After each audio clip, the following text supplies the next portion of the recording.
Great. So it's 2 minutes past 11.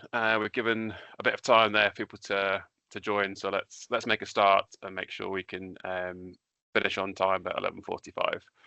So welcome to this webinar. Hopefully this is the right webinar that you've signed up for and you're here to learn about climate resilience. I'm Andrew Forsyth, so I lead the UK climate resilience team for ZRS, or Zurich Resilience Solutions. So I think most of you, or a lot of you who've signed up, have got an invitation directly from us. So hopefully you know who we are. But for those of you who don't, and this is your first interaction with ZRS, Zurich Resilience Solutions are the risk management and risk consulting arm of Zurich Insurance Group. So as a standalone part of the organisation, we've been around for about 3 years, but we've been around for about 80 years before that, but largely internally within Zurich, supporting our underwriting business. But now we're our own entity, and we support people who have insurance with Zurich, but also those who have no relationships to Zurich Insurance at all. So today, what's going to happen is we've got wonderful members of my team here who are going to talk you through a little bit of the why and the what and the how around climate data, climate resilience, and that's going to culminate in Dan from the team sharing a preview of our brand new tool. So it's a brand new year. We've got a brand new tool, which we think is a really good way of demystifying climate data, explaining it, and be able to give some clarity to what is quite an inherently complex thing. So the team will go through that in a minute. Those who missed the housekeeping at the beginning, just to say, if you have any questions, comments, or thoughts, do put them in the chat and we'll try and address those at the end. So we've got 15 minutes at the end and we'll do some Q&A. So mics and cameras are disabled just so we can have as high quality webinar as possible. But yeah, do use that chat function in Q&A if possible. So I'm going to hand over to Nick in the team, who she can introduce herself, and then we'll kick off the webinar. So thanks so much for joining, and yeah, enjoy. Thank you, Andrew. Yes, so my name's Nick. I'm one of the climate risk specialists in the UK team. So I'll just go over a quick agenda of what we have coming up. So I'll be talking about the UK climate overview, just a few headlines from the last couple of years and what to expect going into the future. We'll do a short introduction on climate strategies. How does this tool fit into a climate strategy? Where do organisations start on their climate resilience journey? And then my colleague Neha will introduce UK regulation and talk about what are climate data platforms and exactly what does a climate spotlight tool offer clients. And then, like Andrew said, Dan will demo the climate spotlight towards the end.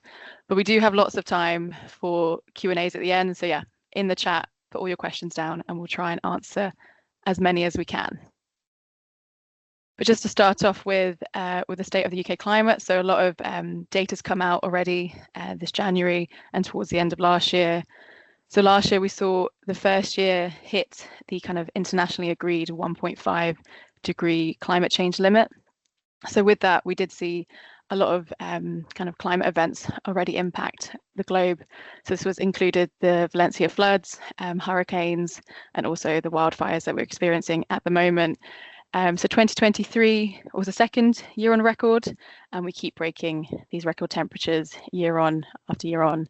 So in the past decade, hot days, so these are anything over 28 degrees, have doubled, and then very hot days, anything over 30 degrees, have tripled over the last decade. So these are temperatures that in the UK we're not used to experiencing. So when they do occur, we're not very resilient to adapting to these temperatures. So it was 2022 where we saw the really extreme heat wave that impacted a wide area of the UK.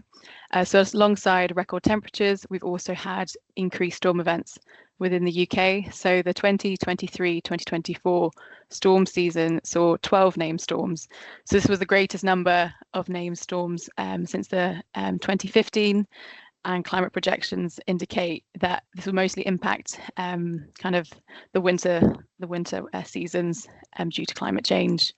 And then one more stat just to kind of iterate what's happening across the UK already is the risk of storm surge. So tide gauges across the UK recorded the highest and second highest year on record, with sea levels increasing to up to 4.6 between 1993 and 2023. So what does this mean for the UK? So when we do see these storm events hitting the UK coastline, there's a huge increase in the number of properties and UK organisations that are impacted by storm surge and flood events. So the total number of properties at risk of flooding from rivers and by the sea will increase from about 2.4 million to around 3.1 million. So this is a 27% increase between 2036 and 2069. So across the UK, we're already seeing these extreme climate events impacting UK properties and UK organisations, and projections show that this will increase going forward. So this is in particular increasing temperatures and increased storm events across the UK. So just to pull out another report that's recently been published, this is the Global Risk Report in 2025, and it looks at what are the top 5 risks over the next 2 years, and also what are the top 5 risks over the next 10 years. And this just reiterates exactly why we sort of need to take action sooner in our climate resilience journey. So in the next 2 years, extreme weather events sits within one of the top 5 risks, but when we look at the next 10 years, it becomes 4 of the 5 top risks going forward. So this is extreme weather events, biodiversity loss, critical change to Earth systems, and also natural resource shortages. So it's a topic that we are seeing an increasing trend of awareness, and more organisations are frequently taking action. But yeah, we do need a bigger push of kind of identifying what are the climate risks to your organisation and what can you do about it. So this leads me on nicely to what exactly is a climate resilience strategy. So it can be quite overwhelming for organisations. We hear a lot of headlines on climate change, record-breaking temperatures, like I've just mentioned. But where exactly, as an organisation, do you begin? So this is an approach that ZRS puts forward, and we like to keep it nice and simple. So along the top, we have these 4 stages. So firstly, identify.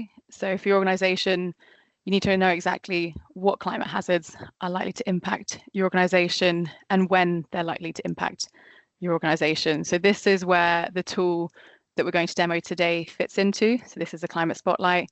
The purpose of this is very much to identify exactly what are the climate hazards and when are they likely to impact. Based on the results of that data, organisations can then go and prioritise exactly where they'd like to undertake climate adaptation measures. So where can they reduce the risk of those climate hazards? And just a note to say, sometimes the data in the kind of identity stage might show that your organisation isn't at risk of these climate hazards for the next 20, 30 years. So it can also be sort of a peace of mind exercise. To include climate resilience into kind of the organisational budget, it's good to know what are the financial impacts of climate hazards. So we like to include kind of quantifying what is likely to be the financial loss of those hazards. So if a flood event is likely to occur per year, what's the loss to your organisation? And lastly, based on all the findings from the previous steps, how exactly will your organisation adapt to climate change? So what flood, if you're at risk of flooding, what flood mitigation methods are best suited for your organisation? So at ZRS, we like to take a strategic approach, so looking at the whole portfolio over all levels. So this is at kind of an organisational level and a site level. And then within that, you look at your portfolio level, looking at the data, like I said, what hazards, when are they likely to impact across all of your assets, if you're across the globe or have many sites in the UK. Based on those findings, you can then sort of streamline that into asset assessment. So that's a bit more specific to individual assets. You can look at the controls, the vulnerabilities, and kind of build a better picture of exactly what is the risk to that site from the different climate hazards. And lastly, response planning. So this sort of incorporates all the aspects of what I've previously mentioned of when does your organisation respond to climate hazards? So a lot of this is to do with preparing. So it's not just a climate hazard events, then we respond. It's what can we do to build resilience before those climate hazards respond. And that can also include emergency response plans as well. So just to put this into context a bit more, so this is a TCFD report from a client, and one thing that they've pulled out exactly what material issues will impact their organisation. They've identified climate change mitigation and climate change adaptation. And just to make a clear point, so the focus of today is very much on the climate change adaptation aspect, not the climate mitigation. So this organisation pulled out that they've already been impacted by lots of storms across the ports. So one of the actions that they've taken is to prioritise exactly where they'll do further site assessments to identify the exact vulnerabilities to those ports.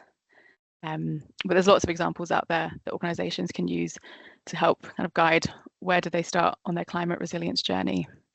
But I'll hand over to Neha, who will talk about UK regulation. Thanks, Nick. As we mentioned, the impact of climate change is becoming increasingly severe and widespread. And to follow with this, the regulatory landscape is also changing, with an increase in pressure for organisations to report on climate-related disclosures. Many large companies are already set to report on these requirements, such as TCFD and CSRD, with upcoming mandates coming soon. So as climate risks become more complex, they require more advanced tools, such as digital climate portals, which bring us to our next slide. What are digital climate portals? So Climate Spotlight is our interactive climate risk management tool, which can provide organisations with data-led insights to help them identify their exposure to physical climate risk. We have two offerings, Climate Spotlight Core, which is a fully self-service interactive platform, and Climate Spotlight Expert, which is a consultative and customizable approach. Both of these offerings will assess physical climate risk over a range of hazards such as flood, wind, drought, and heat wave, and this is done using Zurich's proprietary data, which is used on our own assets for risk management and investments. The analysis is run through 4 different climate scenarios and time horizons to suit each organisation's needs, and vulnerability metrics are taken into account, which helps organisations to identify and prioritise their assets. So how can digital climate portals such as Climate Spotlight help your organisation? The insights provided by Climate Spotlight can be used by organisations for risk management and climate adaptation plans, especially the forward-looking data, which can improve decision-making when it comes to investments and supporting plans for climate adaptation. The multi-user access provides detailed visuals to improve accessibility and promote stakeholder alignment and communication. The results can also be downloaded in an executive summary report, which can be used to support regulatory and reporting requirements. Now, to get a better idea of what our Climate Spotlight tool can do, we have Dan, who's going to take us through a demo of our dashboard. Thank you, Neha. Hi, everyone. I'm Daniel Keir, also a climate resilience specialist within the UK ZRS Climate Resilience team. I'm now going to set my screen.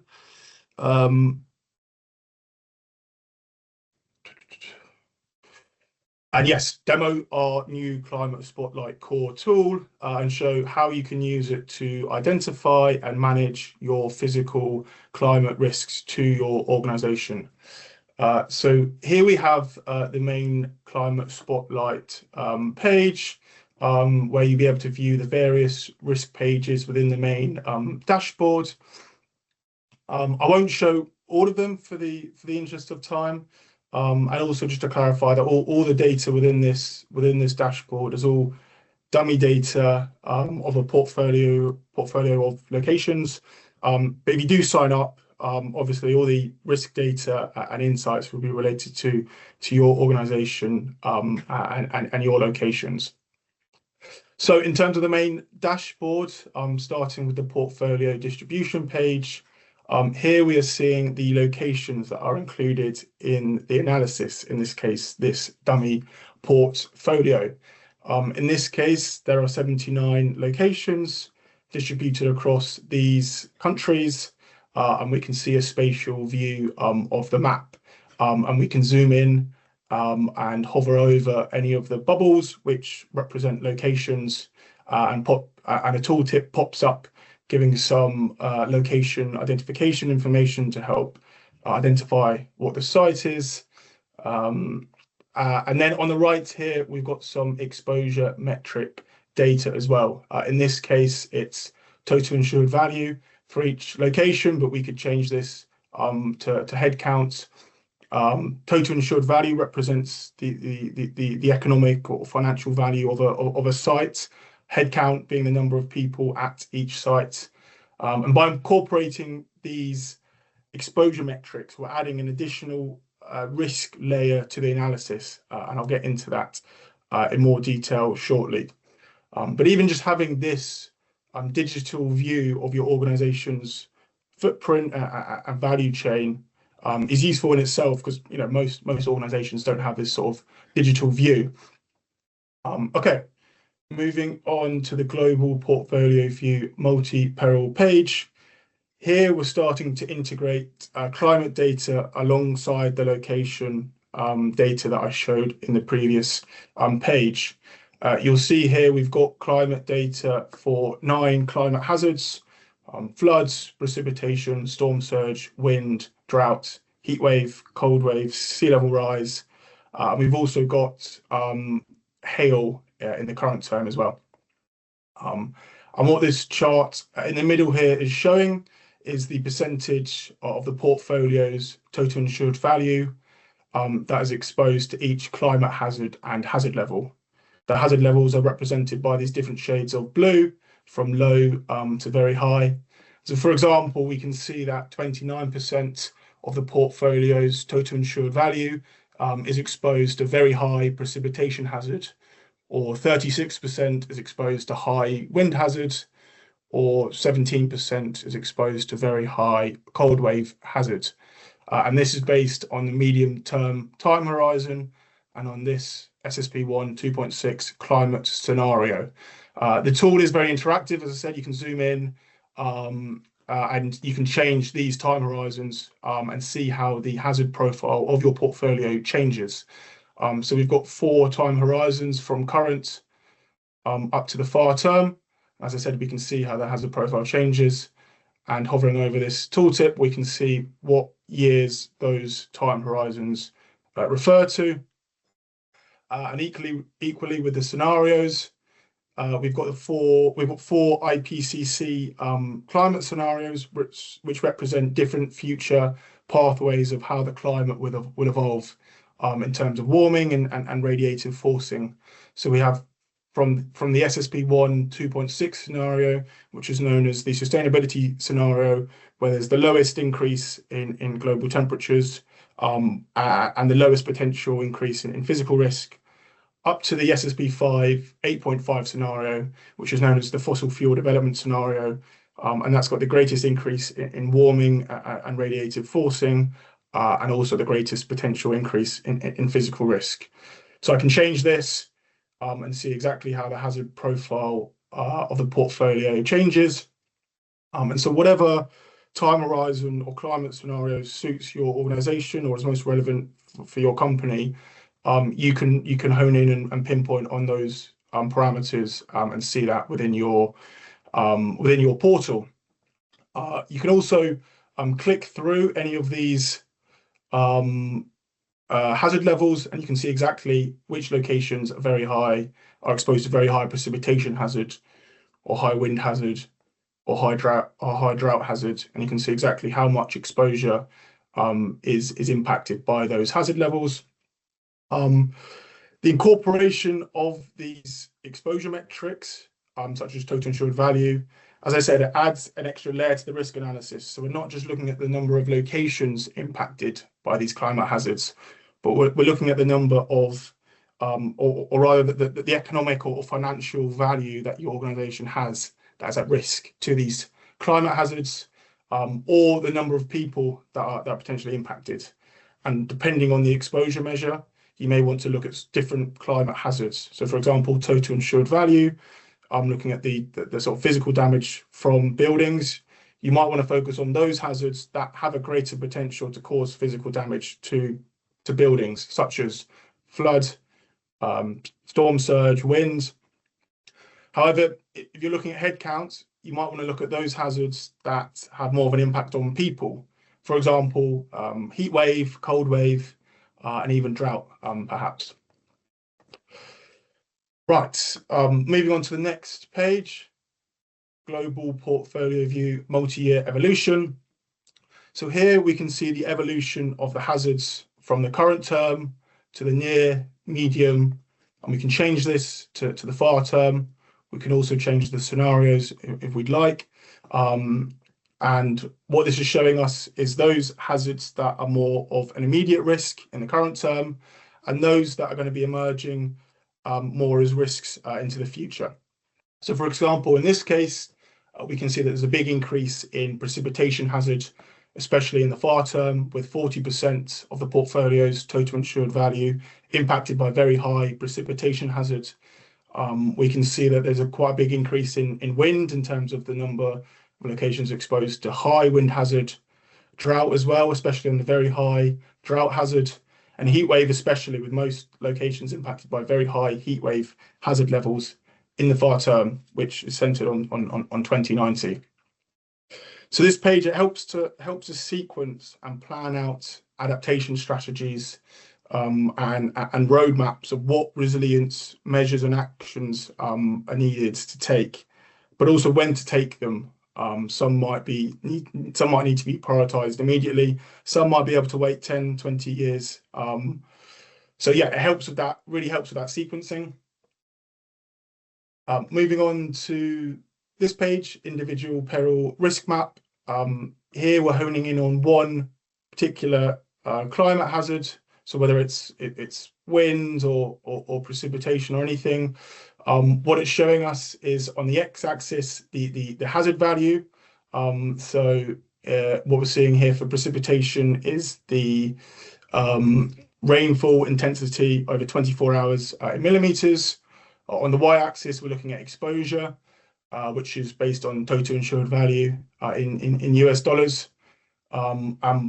You may, looking at this page, want to identify those locations, which are represented by these bubbles, that are situated in the top right quadrant of this visual.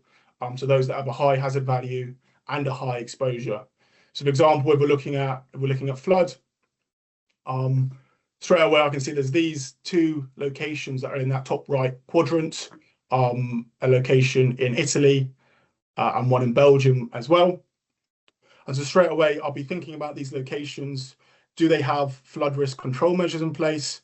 Have they suffered any flood losses in the past? Have they got a flood response plan that they can take if there is an event?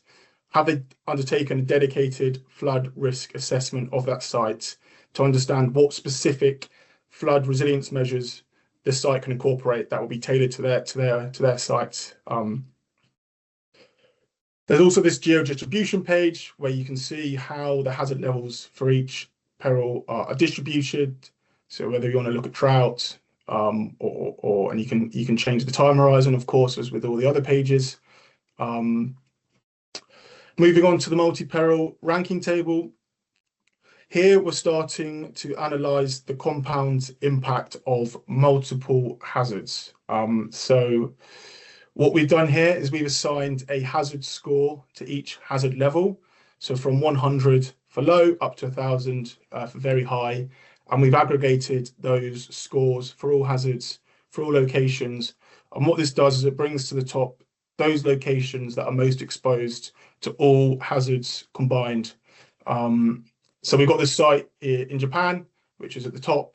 And we can see it's exposed to very high hazard levels for precipitation, storm surge, wind, heat wave, and sea level rise. And we can compare this to some of the other sites that are towards the top. One in the US, another one in Japan. We can compare the hazard levels. And I'll be thinking about these 3 sites, or maybe the 4 sites. We can also look at the exposure as well, and think about, have these sites undertaken a dedicated climate risk assessment to understand more about their vulnerabilities, site-specific vulnerabilities to these hazards, and what can we do to start mitigating the risk and the impacts to these hazards if extreme weather events were to occur. And the final page I'll show is the site detail page. Here we're honing in on one particular location or site. So you can zoom in and click on any site. and you can see the full data breakdown. So we can see the hazard level evolution from current to the far term for all the climate hazards. We can see the hazard value evolution as well. So what the actual flood depth is in meters, what the precipitation rate in millimeters is, what the wind gust speed is, how that evolves from the current term up to the far term, as well as the hazard relative change. So what the percentage increase or decrease may be from the current term to the future projected time horizons. So a couple other things to mention about the Spotlight platform. There's this documents page where you're able to download a data and methodology appendix, and that gives a full breakdown of all the climate data, all the hazard level thresholds, all the metrics, and a full overview of our analysis methodology. There's also this export function where you're able to download a report, a risk report of the insights from the dashboard. There's an executive summary and then some extra pages, overviewing the results. And that makes it really easy to share with key stakeholders within your organization, whether it's the ESG and sustainability team, whether it's the risk and insurance team, the finance team, the reporting team. You've got the physical downloadable report, and you've got this interactive portal which you can share with your colleagues in your organization. There is a manage access function as well, so you can manage who's got admin rights, who's got view-only rights within your organization, and you can share logins with your colleagues. And then there's a knowledge and help section as well, which I can click onto. But there's training videos. There's more methodology documents, and then there's that user access management function, which I spoke about before. Another thing to mention is about the data. So all the climate data on the Spotlight is developed in-house by Zurich, and that gives us full flexibility in how we use it and how we undertake our analysis. It gives us full transparency and clarity on how the data is developed and on its limitations and uncertainty, and our methodology of analysis. It's the same sort of data that we use on the insurance and the investment side of our business, which should exude that confidence in the data quality, because we're using it as well for our own business. We are investing a lot in further developing the tool in terms of adding more hazard metrics. We've got wildfire being incorporated very soon. We've got hail, the future projected data for hail coming soon as well. Thanks, Nick, for resharing the slides. In terms of the input requirements, it is a self-service tool, as mentioned, which does make it very easy and quick to set up. So once you do sign up, you will receive a login from us. And once you've logged in, you'll be able to generate your dashboard through these steps, which are laid out on the screen. There's an Excel spreadsheet template, which you're able to download from the site. And then you populate with the locations that you want to include in the analysis. All you need is the address data or the longitude and latitude pairs. Either of them work. And then also the exposure metrics, if you have them for those asset values or the head counts. You then submit. Then there's a review stage where you're able to edit any of the locations, move them if you need to, add or remove locations if required. And then you confirm, and the dashboard generation will then begin. The whole process takes around 5 to 10 minutes roughly before being able to view your personalized dashboard. Nick, if you can go to the next slide, please. Thank you. So we're getting towards the end of the speaking section. So I'll quickly wrap up on things that have been discussed, and then we can move on to the Q&A. So we are seeing an increasing climate volatility, both in the UK and globally. We know that 2024 was the first calendar year where the average global temperature exceeded 1.5 degrees centigrade. And we also know that the last 10 years were the warmest 10 years on record, which is pretty alarming. These rising temperatures and intensifying extreme weather events, they're locked into the climate system for decades. And adaptation at both a national and organizational level is becoming a non-negotiable. Companies need to get on top of their physical climate risks to maintain economic and financial stability, to maintain competitiveness and to protect their people and their assets. Climate data platforms like our Climate Spotlight core tool are key to helping companies identify their climate risks, both now and into the future, and help prioritize where and when to take and implement resilience and adaptation measures. There's also climate disclosure requirements, which are beginning to ramp up. And tools such as Spotlight will greatly support with aligning to such tools and aligning to those recommendations, whether it's TCFD, CSDDD, CSRD. Tools like Spotlight will support with those regulations. If you are interested in learning more or signing up to the tool, do reach out to us. Our contact details are on the next slide, and we can get you going with the tool. This is our UK team. As I said, feel free to reach out to any of us if you want to learn more about the tool, or if you want to sign up. There's also a QR code which takes you straight to our website, and we will be sending out the slides and some other material as well. So I think we've got some time now for some questions, some Q&A. So please write in the chat with your questions, and we can get going with that.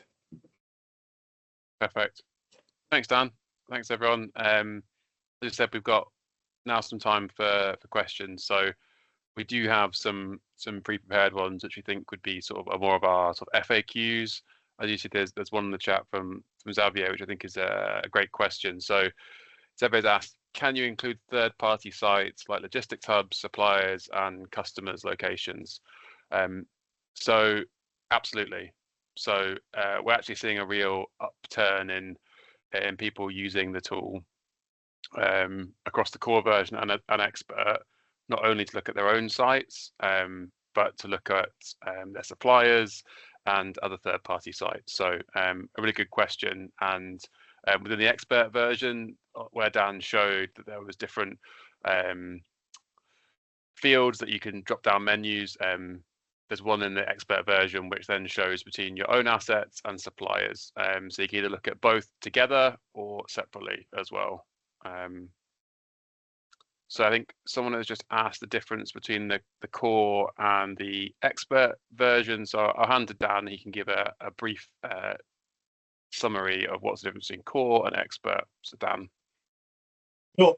Thanks, Andrew. So core is our self-service tool that we've just demoed today. And it involves organizations uploading the locations themselves, and then the report will be generated, and then you can view it and access it as you wish.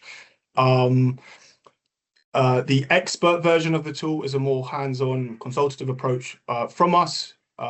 We set up the tool for you.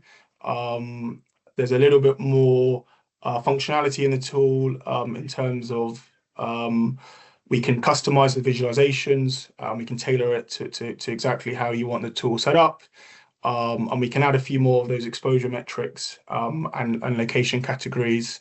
And there's a more detailed report that comes with the dashboard and the portal platform. But both get access to the platform, the expert, a bit more hands-on, a little bit more functionality. And there's a sort of more detailed, tailored risk report that goes alongside with it. Perfect. Thanks, Dan. So I'll group the next two questions together because they do sort of intertwine. So both looking at what the cost is to the service, and also whether there's a version for SMEs who maybe don't need extensive capabilities. So the way this is costed is on a location basis. There's a sliding scale of costs. So actually, we do have some customers who are using it who only say have 10 sites. Equally, there's other ways and means by which we can work with customers if you only have one location, for instance, or two locations, and to talk and say, well, is the Spotlight the the right tool for you, or actually is there another way of using the same functionality and be able to look at your climate risks. So if you want to get in touch and talk about what the best options are for you, and then that obviously links directly to costs. In terms of running reports for clients, obviously not quite sure where that's coming from. That could be sort of maybe coming from a broker point of view potentially. So do you have some insurance brokers on the call? At the moment, as Dan said, you have a number of licenses or users. So we have learned from experience, actually, usually 5 is enough. There's not usually more than 5 people who are actively using this tool. Now, it's largely up to you who those licenses go to. So you may want to, if it is on the insurance broker side, you may want to give your broker access so you can have that really in-depth conversation about what the tool's telling you, what the climate data is telling you, and be able to look at your risks that way. Great. So we've got some pre-prepared questions, which we often get in terms of FAQs, which I can hand over to the team to answer now. So Nick, do you want to talk about how our current customers are using the Spotlight and the data outputs that it gives? Yes. So the Spotlight, as previously mentioned in sort of the climate strategy approach, is very much that first step in the climate strategy, and this is to help prioritize where you do further analysis. So the portal itself, the Spotlight tool, it focuses a lot on climate data and location data. So this gives a really good indication on what's happening and when it's happening, but it doesn't complete the picture of exactly what is the risk to that site. We need to know more information. So this is to do with what Dan mentioned. So what are the controls that are in place at that site, such as flood defences, and what are those kind of key vulnerabilities on site. So in terms of how do they use the data, it's that kind of first step in the climate strategy of prioritizing what are the hazards that are most at risk of climate hazards, when are they at risk, and this kind of helps sustainability teams and also operations teams sort of plan for the future. When do they need to start thinking about different climate adaptation? When do they need to sort of think about when do we need budget for these climate adaptation measures? And also just to share with the wider sustainability team with a platform like this to show kind of the wider awareness of what might be impacting the portfolio of assets. But yeah, it's very much that step 1 on climate resilience. Thanks, Nick. Another question that we often get asked is around the link that Dan mentioned right at the top of the webinar, which is that link between decarbonisation and net zero and adaptation. So Dan, did you want to just expand on how this tool and looking at climate adaptation, how that dovetails with decarbonisation and net zero ambitions? Sure, absolutely. So this tool and our team within Zurich Resilience Solutions, the climate resilience team, focuses on that side of the sustainability coin, to do with reducing the impact of the environment on your organization and on your assets, rather than the other side of the coin, the climate mitigation. So on sort of decarbonisation and net zero. From our side, and from the Climate Spotlight tool and climate resilience in general, the ultimate aim is to integrate resilience and adaptation measures into your organization, to be better protected in the future under these intensifying weather events. Some of these adaptation measures are sort of engineered physical measures that potentially might have a sort of a carbon cost associated to them. We know that companies have stringent decarbonisation and net zero targets coming up that they need to align to, and so we would never want any sort of adaptation measures that we recommend to jeopardize those targets. So we always work with our clients and customers to understand what those targets are, and how we can best integrate our adaptation measures to fit those. There are measures that have a sort of positive impact on decarb and net zero targets. You know, nature-based solutions have some fantastic resilience benefits too. So it's about finding these co-benefits that can have a positive impact on both decarbonisation and resilience. And we work really hard with customers to ensure their targets are met from both a decarbonisation and a resilience perspective. Perfect. Thanks, Dan. Final call for questions in the Q&A or the chat. Do you have one more FAQ that we can go over just now, noting we're coming close to the end of time. So I guess, Nick, you mentioned it in some of your introduction, but what common trends are we getting when we're working with customers and we're using the tool? What is the data telling us around physical climate risk that we, in general terms, that we should be aware of? I think it's a good question, especially in the UK. It's sort of the heat and precipitation are the two hazards that we frequently pull out of climate data. Precipitation being we're kind of already experiencing, especially in more urban areas, risk of surface water flooding. So with increased precipitation, especially in cities, we're seeing those flood events occur more and more often in the UK and in Europe and across the globe, actually.